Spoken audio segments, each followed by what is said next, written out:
Coba bayangkan, layar laptop Anda menyala tarang nih. Di atas meja ada 3 ponsel jejer-jejer, aplikasinya udah terbuka penuh, jari-jari Anda kerasa berkeringat. Wah, tegang banget itu pasti. Iya kan? Jari-jari berkeringat, neken tombol refresh berulang-ulang gitu, mata natap hitungan mundur di sudut layar, sambil, ya, komat kamit terapal doa biar servernya nggak crash di detik terakhir. Tipikal orang mau nonton konser musisi internasional ya. Bener banget. Biasanya skenario penuh tekanan yang sampai bikin keringat dingin ini kan identik sama rebutan akses masuk konser besar. Tapi gimana jadinya kalau skenario adu ketangkasan digital ini, yang kuatannya instan ini, justru diterapkan untuk sebuah perjalanan spiritual yang sangat ekstrim, yaitu ibadah haji? Kedengerannya absurd sih emang. Sangat absurd. Nah, halo untuk Anda yang selalu haus akan eksplorasi wawasan baru. Di diskusi kita kali ini, kita mau membedak tuntas sebuah wacana yang cukup mengejutkan. Ini dari rapat kerja antara Kementerian Haji dan Umrah atau Kemenhaj dengan Komisi 8 DPR RI di Jakarta pada 14 April 2026. Ya, rapatnya cukup panas ya itu. Betul, kita ambil dari liputan Detikcom. Diskusi yang panas banget itu melahirkan satu frasa yang bikin publik langsung terhenyak gitu. Frasanya adalah war tiket haji. Mengawinkan budaya pop yang basisnya kompetisi digital gitu ya, dengan ibadah yang sakral tuh emang di permukaan kedengarannya kayak satir sih, kayak bercandaan. Iya, kayak masa sih ibadah haji pakai war segala? Frasa itu ya, sebenarnya ada semacam keputusasaan sistemik. Ada perombakan struktural yang luar biasa masif yang lagi dipersiapkan. Narasi yang terekam di rapat itu tuh sebenarnya jauh melampaui urusan server atau sekedar kecepatan internet kita. Berarti ada masalah yang jauh lebih mendasar ya? Betul. Ini tuh respons atas realitas demografis yang udah nggak bisa lagi ditampung pakai regulasi konvensional kita. Menarik. Soalnya kalau kita lihat dari sumber liputan itu, anggota Komisi 8 DPR dari fraksi PKB ya, Maman Immanuel Haq, dia nekenin realitas tersebut di ruang rapat. Dia bilang, substansi dari wacana ini sama sekali bukan tentang kompetisinya, apalagi soal rebutannya. Terus tentang apa dong intinya? Ini tuh soal pencarian jalur cepat atau rute bypass khusus untuk kelompok lansia dan kelompok resiko tinggi atau RISTI.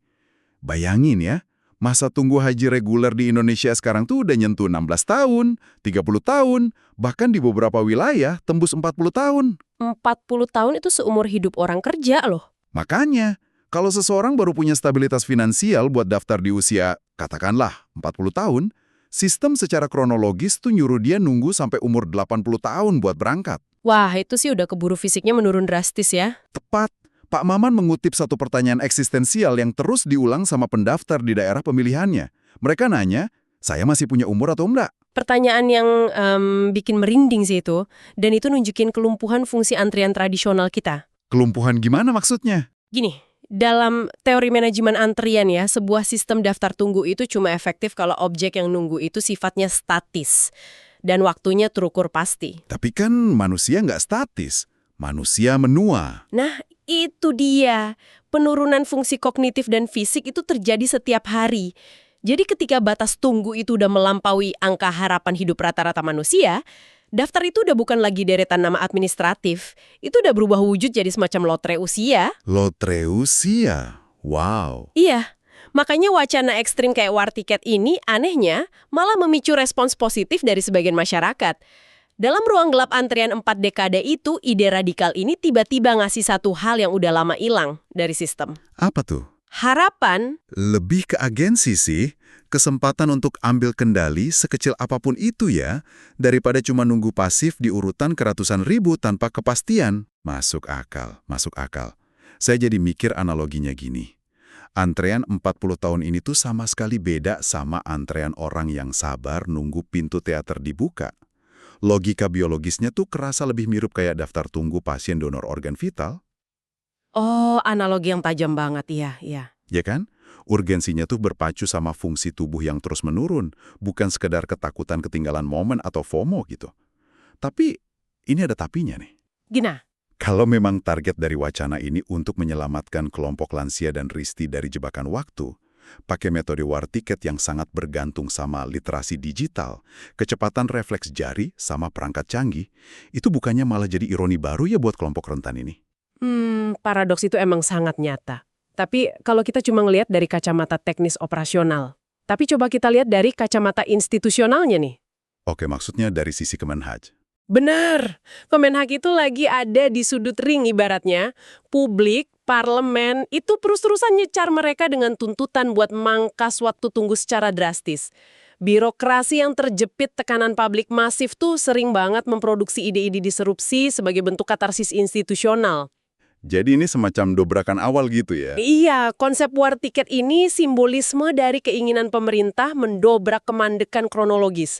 Perkara nanti eksekusi teknisnya harus dikalibrasi biar nggak menzalimi lansia, misalnya pakai sistem perwakilan atau ada filter prioritas sebelum warnya dimulai. Nah, itu tahapan berikutnya. Oh, saya paham sekarang. Berarti inti dari kemunculan wacana ini di ruang rapat adalah semacam deklarasi bahwa sistem antrian pasif kita tuh udah resmi bangkrut. Sepakat, udah nggak bisa dipertahankan lagi. Nah, kelumpuhan sistemik itu akhirnya kan maksa mesin birokrasi berputar lebih liar nih. Wakil Menteri Haji dan Umroh, Dhanil Anzer Simanjuntak, yang waktu itu duduk di sebelah Menajib Muhammad Irfan Yusuf, dia tuh cerita terbuka soal kronologi ide ini. Asal-muasal idenya dari mana tuh? Awalnya, keresahan ini dilempar sama Hidayat Nur Wahid yang mendesak ada pemotongan antrian drastis. Dari situ, di dalam ruang tertutup, Rapat Kerja Nasional Kemenhaj yang emang forum buat merombak tata menhaj itu bocor. Kedengaran wartawan dari ucapan Pak Menteri, terus langsung meledak jadi isu nasional. Tapi responsnya Dhanil menarik nih. Alih-alih panik, dia malah nyebut ledakan isu ini sebagai cara membuat kebijakan yang maju. Kenapa dia sebut maju? Karena menurutnya, publik jadi bisa langsung mendedah dan mengkritik kebijakan itu secara terbuka. Menarik ya, pernyataan Dhanil itu merepresentasikan pergeseran cara pemerintah kita mengelola krisis informasi. Era di mana kebijakan digodok rahasia, dicetak jadi lembaran negara, terus dipaksain turun ke masyarakat, itu kayaknya udah makin susah dipertahankan sekarang. Bentar-bentar, nyebut ide internal yang bocor ke media sebagai kebijakan yang maju dan terbuka? Apakah ini benar-benar sebuah strategi partisipasi publik yang disengaja? Atau jangan-jangan ini cuma jurus ngeles yang elegan, pas pemerintah lagi testing the water alias tes ombak gitu? Haha, kecurigaan yang valid sih. Kan bisa aja mereka cuma mau ngukur suhu emosi massa. Kalau masyarakat ngamuk, tinggal ditarik lagi bilangnya, oh itu cuma obrolan warung kopi internal. Tapi kalau ternyata ada sentimen positif, mereka jadi punya legitimasi buat bikin aturan resminya. Iya, baik itu ketidaksengajaan yang dibungkus ulang maupun tes ombak yang dirancang presisi, realitas akhirnya tetap menempatkan wacana ini di posisi strategis. Maksudnya strategis gimana? Gini, sebuah kebijakan radikal yang nyangkut hajat hidup orang banyak dan dana triliunan rupiah itu nggak bakal pernah bertahan kalau cuma lewat uji akademis di atas kertas. Dia butuh benturan keras sama opini publik yang nyata. Oh, jadi harus dilempar ke ruang publik dulu buat dikritik habis-habisan? Bener, dengan meledaknya isu ini di media, Kemenhaj itu secara instan dapat peta resistensi publik yang super akurat. Dan gratis loh. Iya, bener juga. Mereka langsung tahu apa argumen penolakan terkuat dari masyarakat ya? Betul. Di mana letak ketakutan bab besar warga, struktur regulasi apa yang harus disiapin buat ngebentenginnya. Tata kelola informasi modern tuh emang jadiin trial by fire atau uji api di ruang publik sebagai bagian dari proses pematangan kebijakan itu sendiri. Oke. Benturan publik itu nguji ketahanan ide di level domestik ya. Tapi kita nggak bisa nutup mata. Kalau penyelenggaraan haji itu selalu tunduk sama gravitasi geopolitik yang jauh lebih raksasa. Arab Saudi. Tepat. Di titik ini Kemenhaj narik masalah war tiket ini keluar dari sekedar urusan domestik dan ngaitin wacana ini sama Saudi Vision 2030. Oh, yang targetnya ambisius banget itu ya. Sangat ambisius. Arab Saudi lagi ngerancang infrastruktur raksasa buat mompa jumlah jamaah sampai 5 juta orang di masa depan. Indonesia sebagai kontributor jamaah terbesar otomatis bakal ketabrak gelombang kuota ekstra yang volumenya jauh di atas yang biasa kita tangani. Nah, aujat 5 juta jemaah itu maknanya perombakan total ekosistem logistik global loh. Saudi nggak cuma sekedar nambah tenda atau perbanyak toilet. Mereka ngubah ritme pergerakan manusianya. Berarti nggak bisa lagi pakai cara konvensional ya? Nggak bisa. Lonjakan kuota masif ini nggak bakal datang dalam bentuk jadwal rapih yang udah diprediksi jauh-jauh hari. Dinamika Vision 2030 itu memungkinkan Saudi buat buka keran kuota sisa atau tambahan secara mendadak. Mendadak tuh dalam hitungan apa nih? Bulan? Minggu? Bisa jadi dalam hitungan bulan, atau bahkan minggu sebelum keberangkatan. Cuma demi mastiin kapasitas 5 juta itu selalu terisi penuh. Wah, ini ngeri sih. Buat ngebayanginnya gini ya, selama ini kita ngelola jemaah ibarat ngatur antrian rapih masuk gedung bioskop kecil. Semuanya terkontrol, tiket disobek manual satu-satu sesuai buku antrian. Analogi bioskop lagi nih, pas banget. Jadi stadion raksasa yang pintunya kebuka dari semua arah. Sistem sobek tiket manual dari buku antrian lama pasti kolaps seketika kan? Kita butuh infrastruktur logistik dan finansial yang benar-benar baru. 100% setuju sama analoginya. Dan the so what-nya dari perubahan stadion raksasa ini adalah mekanisme penyerapan kuotanya nggak bisa lagi ngandelin daftar tunggu konvensional. Kenapa tuh? Anggaplah, bulan depan Saudi tiba-tiba ngasih 100.000 kuota tambahan last minute buat Indonesia. Kemenhaj kan nggak bisa sekedar manggil 100.000 nama berikutnya di buku antrean. Oh iya, karena belum tentu siap ya. Persis. Orang di urutan itu belum tentu punya istitoah atau kesiapan secara instan. Baik fisik, dokumen, dan yang paling penting, finansial. Uangnya mungkin baru dirancang cair 10 tahun lagi. Nah, ini poin krusial. Realitas ekonomi jemaah kita bikin istitoah instan ini sangat kompleks. Banyak pendaftar haji di daerah, terutama lansia, kekayaannya tuh bukan uang tunai di bank. Aset mereka terikat di tanah, hasil panen yang nunggu musim, atau ternak sapi dan kambing. Betul, asetnya nggak liquid ya. Iya, jadi pas panggilan kuota mendadak ala war tiket ini datang, mereka nggak punya kecepatan buat mencairkan aset itu dalam hitungan hari. Jadi, war tiket di sini bukan lagi sekedar siapa yang jarinya paling cepat nekan layar. Tapi siapa yang kapitalnya paling liquid saat keran kuota itu mendadak dibuka ya. Bener, siapa yang pegang uang tunai paling cepat. Tapi agilitas finansial di tingkat individu itu juga harus diimbangi sama agilitas makro negara loh. Oh, maksudnya keuangan hajinya, Badan Pengelola Keuangan Haji, BPKH gitu. Betul. Ekosistem BPKH selama ini mendesain instrumen investasi dengan asumsi perputaran uang yang lambat dan stabil, ngikutin masa antrean yang puluhan tahun. Karena mereka pikir uangnya ngendap lama ya. Iya. Nah, kalau kuota mendadak turun masif, negara juga dituntut punya likuiditas triliunan rupiah yang bisa dicairkan seketika hari itu juga. Buat ngebooking pesawat charter, sewa ratusan blok hotel, ngamanin catering di Saudi. Wah, gila.